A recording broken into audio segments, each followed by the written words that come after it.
வணக்கம். மாலை முரசு செய்திகளை விரிவாக பார்ப்பதற்கு முன் தலைப்புச் செய்திகளை பார்க்கலாம்.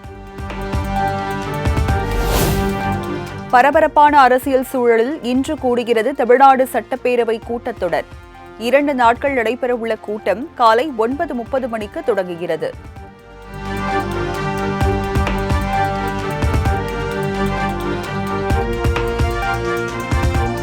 மதுரை டங்ஸ்டன் சுரங்கம் அமைக்க வழங்கப்பட்ட அனுமதியை ரத்து செய்ய கோரி தீர்மானம் நிறைவேற்ற திட்டம். மத்திய அரசு வழங்கிய உரிமத்தை ரத்து செய்ய வலியுறுத்தி முதலமைச்சர் மு.க.ஸ்டாலின் தனி தீர்மானம்.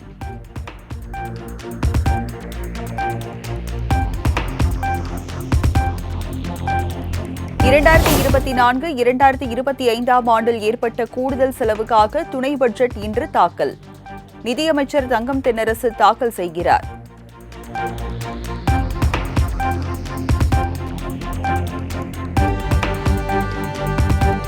தமிழகத்தில் 28 மாவட்டங்களில் ஊரக உள்ளாட்சி தேர்தலை 6 மாதங்களுக்கு ஒத்திவைக்க தமிழக அரசு திட்டம். அமைச்சர் ஐ. பெரியசாமி சட்டப்பேரவையில் மசோதாவை தாக்கல் செய்ய உள்ளதாக தகவல்.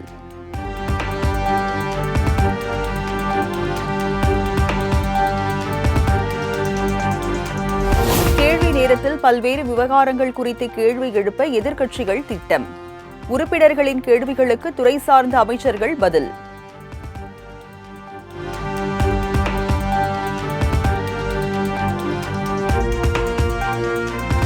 வங்கக்கடலில் உருவான காற்றழுத்த தாழ்வு பகுதி இன்று வலுப்பெறும் என வானிலை ஆய்வு மையம் கணிப்பு. 11ஆம் தேதி மேற்கு வடமேற்கு திசையில் நகர்ந்து தமிழ்நாட்டின் கடலோர பகுதிகளை நோக்கி நகரக்கூடும் எனவும் தகவல்.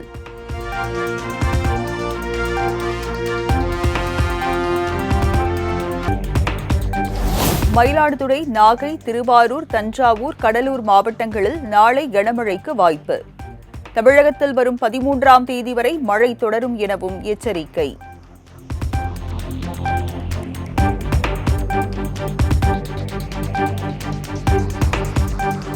புதுச்சேரி, காரைக்காலில் நாளை மீண்டும் கனமழை பெய்யக்கூடும். வங்கக்கடலில் நிலவும் தாழ்வு பகுதி காரணமாக மழை பெய்யும் என வானிலை ஆய்வு மையம் அறிவிப்பு.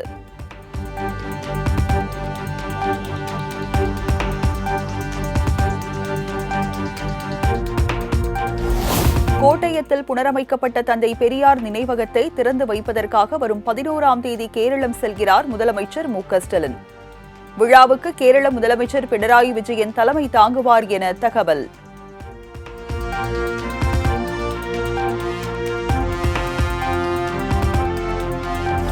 சென்னை சிந்தாதிரிப்பேட்டையில் மனநலம் குன்றிய கல்லூரி மாணவி பாலியல் வன்கொடுமை செய்யப்பட்ட சம்பவம். பெண்களுக்கு எதிரான வழக்குகளை திமுக அரசு மெத்தன போக்குடன் கையாளுவதாக எடப்பாடி பழனிசாமி குற்றச்சாட்டு.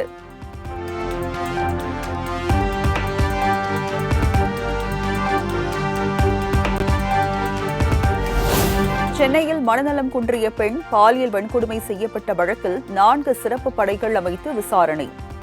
பொதுவெளியில் விமர்சிப்பது சாட்சியங்களை கலைத்து புலன் விசாரணைக்கு இடையூறு ஏற்படுத்தும் என காவல்துறை விளக்கம்.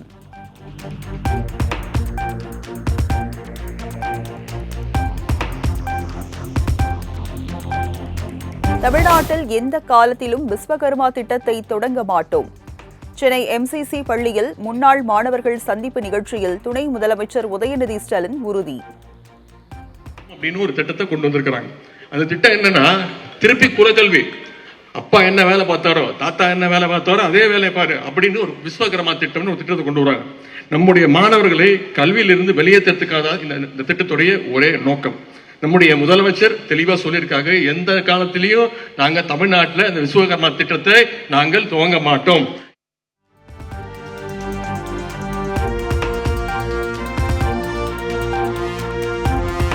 சினிமாவில் இருந்து வந்த உதயநிதி ஸ்டாலின் சினிமா செய்திகளை பார்ப்பதில்லை என்பது வேடிக்கையாக உள்ளது.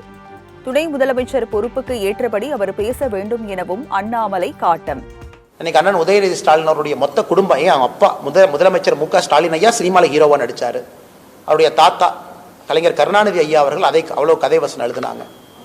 இன்னைக்கு அந்த குடும்பம் இத்தனை காலத்திற்கு பிறகு நான் சினிமா செய்திகளை பார்ப்பதில்லை என்றால் தமிழகத்தில் சினிமா சரியில்லைன்னு ஒத்துக்கிறாங்களா, இல்லை இவங்க வந்த பிறகு தமிழக சினிமா தரம் தாழ்ந்து விட்டதுன்னு சொல்றாங்களான்னு? அதனால் அவருடைய கருத்து ஏற்புடையது இல்லைங்கன்னா, ஒரு கருத்து சொல்றாங்க, நான் பதில் கருத்து சொல்லியிருக்கேன்லங்கண்ணா. கருத்து சொல்லுங்க. பிஜேபி பத்தி சொன்னீங்க, மணிப்பூரை பத்தி சொன்னீங்க.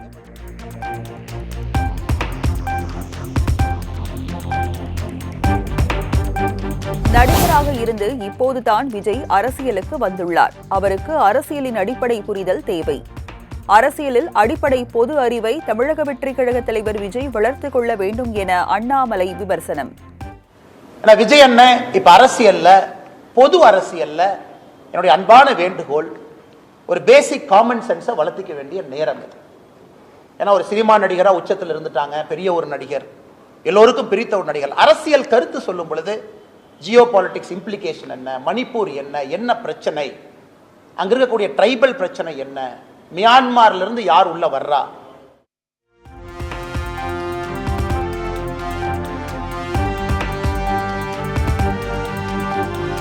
அம்பேத்கர் புத்தக வெளியீட்டு நிகழ்ச்சியில் முக்கிய விருந்தினராக கலந்து கொண்ட ஆனந்த் டெல்டுமெட்டே ஒரு அர்பன் நக்சல். அம்பேத்கர் குறித்த புத்தகத்தை வெளியிட வேறு ஆளே இல்லையா என அண்ணாமலை பேட்டி. அந்த பீமா கொரகேன் அந்த பெரிய ரயட் நடந்து ஏகப்பட்ட மக்கள் இறந்து அது ஒரு பெரிய கலவர பிரச்சனையாக மாறி நக்சல் ஸ்பான்சர் பண்ண அந்த வயலன்ஸ்ல கைது செய்யப்பட்டதுல முக்கிய குற்றவாளியாக இருப்பவர் இந்த ஆனந்த் தெல்தும்படே. ஸோ அம்பேத்கர் ஐயாவுடைய புத்தகத்தை வெளியிடுறதுக்கு இந்தியாவில் உங்களுக்கு ஆளே கிடைக்கலையா? அந்த புத்தகத்தை தொகுக்கிறதுக்கு ஆளே கிடைக்கலையா? விஜய் அண்ணா அவர்கள் வாங்கட்டும், பேசட்டும், அவருடைய கருத்தெல்லாம் சொல்லட்டும். அரசியலுக்கு புதுசாக வந்திருக்கிறாங்க, அவருடைய கருத்தை தெரிந்துக்க வேண்டியது நம்முடைய கடமை. மக்கள் எல்லாம் எதிர்பார்ப்பாங்க, சரி என்ன பேசுறீங்க, அம்பேத்கர் ஐயாவை பற்றி உங்க பார்வை என்ன? விஜய் அவர்கள் பேசுவதற்கு முழு தகுதி உரிமை இருக்கு. கட்சி ஆரம்பிச்சிருக்காங்க, பேசு.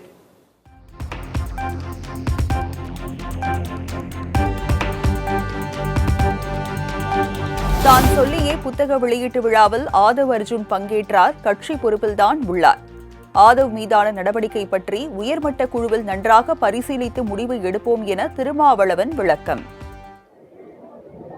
அதை உருவாக்கியதே நீங்கள் என்கிற போது அதை தவிர்க்க வேண்டாம், கலந்து கொள்ளுங்கள், அதே நேரத்தில் கவனமாக பேசுங்கள் என்று கூறியிருந்தேன். ஆகவே என்னுடைய அனுமதி இல்லாமல் அவர் போகவில்லை. அவரை போக வேண்டாம் என்று சொல்லுவது ஜனநாயகம் இல்லை. விடுதலை சிறுத்தைகள் கட்சி எளிய மக்களை அமைப்பாக்கி வருகிற ஒரு கட்சி.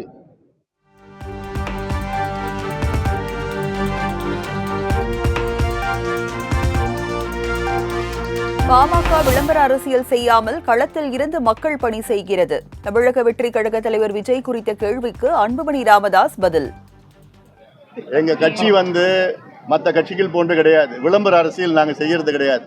அங்கே போயிட்டு டிவியில் பேசுறது, பேட்டி கொடுக்கறது, டிவியில் விவாதம் பண்ணுறதுல எங்களுக்கெல்லாம் தேவையில்லை. எங்களுக்கு களத்தில் மக்கள் பணி நாங்கள் ஆட்டிட்டு இருக்கோம். நேரடியாக களத்தில் நாங்கள் இருக்கிறோம். அதுதான் எங்களுடைய வேலை. மற்றபடி மற்ற கட்சிக்காரங்க மாதிரி போன்று விளம்பர அரசியல் நாங்கள் செய்யறது கிடையாது.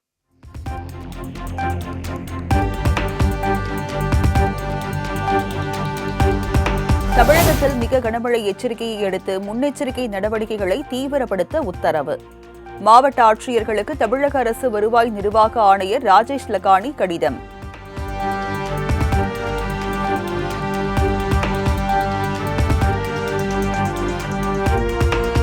உயர்நீதிமன்றத்தின் மறு உத்தரவு வரும் வரை சென்னை கோயம்பேடு, போரூரில் இருந்து தென் மாவட்டங்களுக்கு மீண்டும் ஆம்னி பேருந்து சேவை.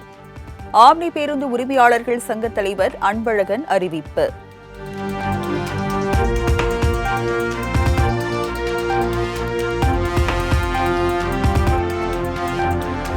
பூந்தமல்லி போரூர் இடையேயான மெட்ரோ ரயில் பணிகள் 90% நிறைவு. பிப்ரவரிக்குள் 100% பணிகள் நிறைவடைந்து மார்ச், ஏப்ரலில் சோதனை ஓட்டம் நடைபெறும் என மெட்ரோ நிர்வாகம் தகவல்.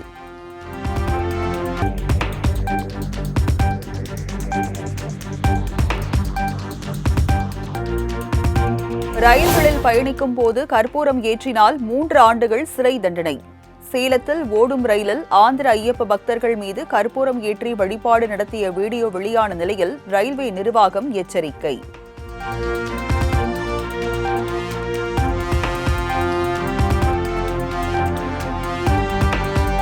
மண்சரிவு ஏற்பட்ட அண்ணாமலையார் மலையில் மலையின் தன்மை, மண்ணின் தன்மை குறித்து 8 பேர் கொண்ட குழுவினர் ஆய்வு. மண் மற்றும் பாறை மாதிரிகளை ஆய்வுக்கு எடுத்து சென்றனர்.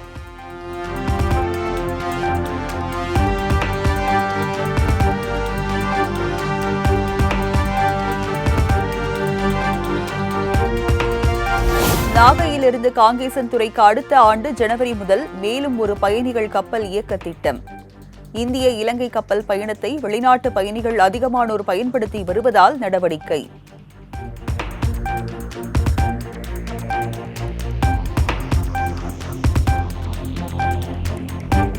திருப்பூரில் கோலாகலமாக நடைபெற்ற 5000 பேர் கலந்து கொண்ட கும்மி சங்கமம் நிகழ்ச்சி. ஒரே வண்ண சீருடையில் பாடலுக்கு ஏற்ப நடனமாடி அசத்திய பெண்கள்.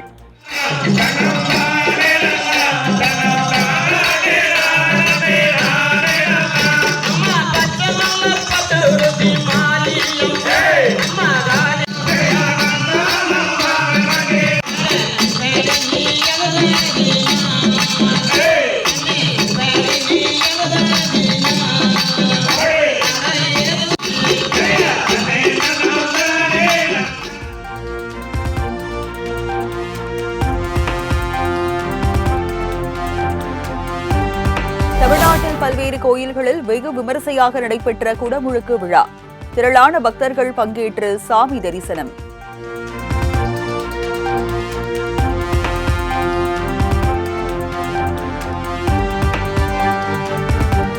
புதுச்சேரி டிஎன் பாளையம் பகுதியில் மத்திய குழுவினரை முற்றுகையிட்ட மக்கள். புயல் பாதிப்புகளை சீரமைக்க அரசு அதிகாரிகள் முன்வரவில்லை என புகார்.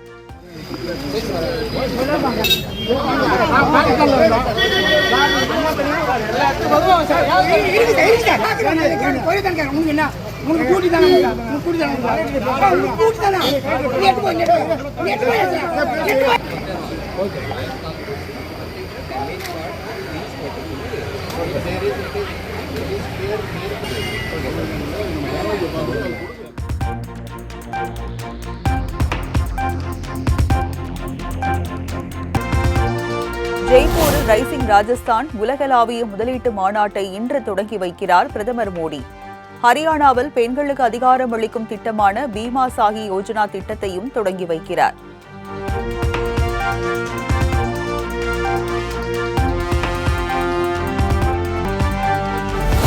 அமெரிக்காவில் 100 வயதில் காதலித்து திருமணம் செய்து கொண்ட ஜோடி.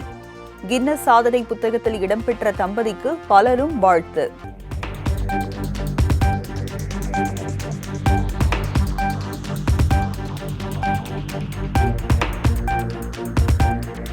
பத்தொன்பது வயதுக்கு உட்பட்டோருக்கான ஆசிய கோப்பை கிரிக்கெட் இறுதிப் போட்டியில் வங்கதேச அணி அபார வெற்றி. 50 ஓவர்களுக்கு 199 ரன்கள் என்ற எளிமையான இலக்கை எட்ட முடியாமல் 139 ரன்களுக்கே சுருண்ட இந்திய அணி.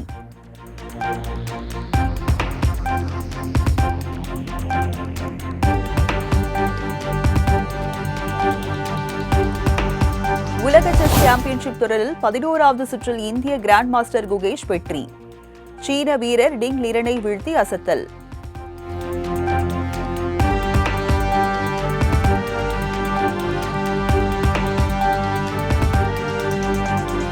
கவுஹாத்தி மாஸ்டர்ஸ் பேட்மிண்டன் ஆடவர் ஒற்றையர் பிரிவில் India champion.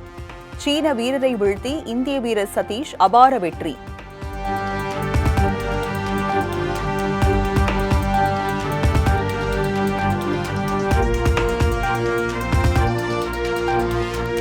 Bro kabaddi league தொடரில் ஜெய்ப்பூர் பிங்க் பேந்தர்ஸ் அணியை வீழ்த்தி பாட்னா பைரட்ஸ் அசத்தல் வெற்றி. மற்றொரு ஆட்டத்தில் குஜராத் ஜெயின்ஸ் அணியிடம் வீழ்ந்தது யூ மும்பா.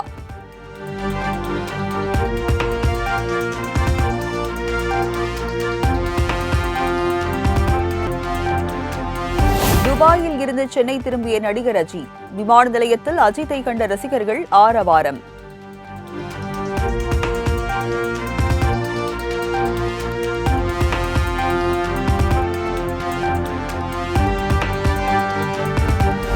பெஞ்சல் புயல் நிவாரணப் பணிகளுக்காக நடிகர் கார்த்தி 15 லட்சம் ரூபாய் நிதி உதவி. துணை முதலமைச்சர் உதயநிதி ஸ்டாலினை சந்தித்து காசோலையை வழங்கினார்.